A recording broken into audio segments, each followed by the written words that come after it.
So this evening we're going to make some ANZAC biscuits. So before we start, I've already washed my hands. I've set the oven to 160 degrees Celsius fan bake, and I've prepared my baking sheet with greaseproof paper. I've already carefully weighed out my ingredients. I've got 85 grams of rolled oats, the same as a cup measure. I have 60 grams or half a cup of plain flour and 50 grams of shredded coconut. It's the same as 1 cup measure. I'm going to put those ingredients all in together.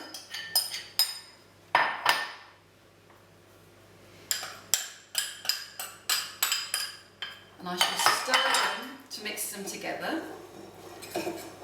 And I will refer to this bowl as our dry ingredients.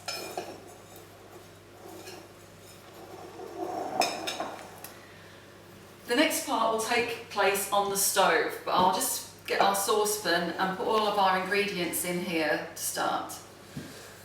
So I've got 120 grams or 3/4 of a cup of caster sugar. Put that in there. Scrape it all out because I've measured it carefully. All of it in there. Then I have 60 grams of butter. So chop that and that's in there. Then I've got 2 tablespoons or 30 millilitres of water. And then I need a tablespoon of golden syrup, and I'm just going to put this into the pan directly. It's very sticky. I'll scrape all of that off.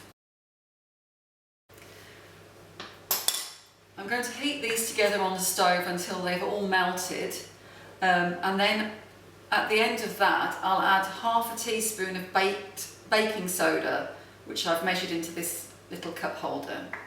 So we're going to move across to the induction hob. Right, so I've just got this on a moderate heat. With our induction heat it's level 6, but a medium flame if you're using a gas hob, because you don't want to burn any of the ingredients, you don't want to burn the sugar or the butter. So this will take a couple of minutes for all of the ingredients to melt properly. So if you can see in here now, the butter is, the sugar is and the treacle are melting, the golden syrup rather, but the butter's still in large lumps. So we'll just keep stirring that until it's all melted. So all of our ingredients in the saucepan have melted, and they've got a beautiful liquid now. You can see that. And so I'm bringing it over here to show you that I'm going to add half a teaspoon of baking soda. I'm going to stir that in. I want that all to mix in thoroughly.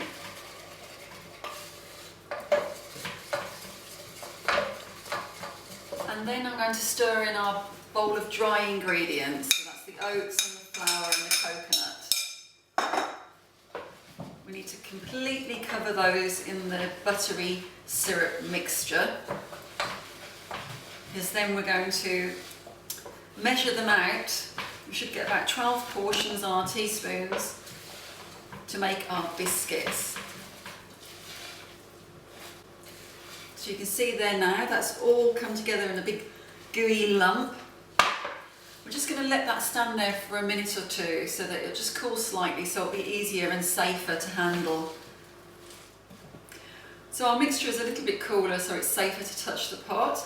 And I'm taking out spoonfuls in a ball shape and just dropping them onto the tin.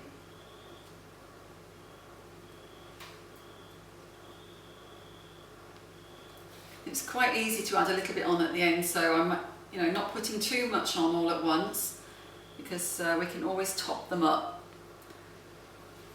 But we want each ball to be about the size of a walnut or a small ping pong ball.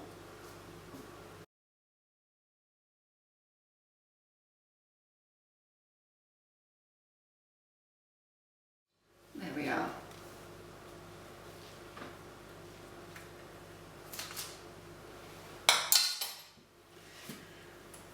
So there we are, we have our 12 biscuit portions.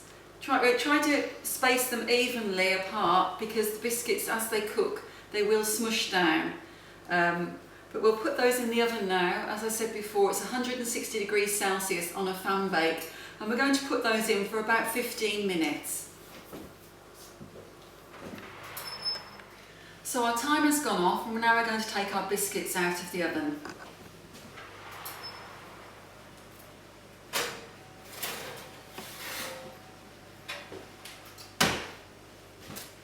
There we are, we've got our beautiful ANZAC biscuits. Now it's best if we just leave those to cool on the tin. Don't try and move them straight away because they'll be very soft, so you have to leave them for at least 10 minutes. If you want to move them, you can just pull on the greaseproof paper and pull them onto a different rack, but they'll be fine just left there on the tin to cool. Don't be tempted to eat them too soon.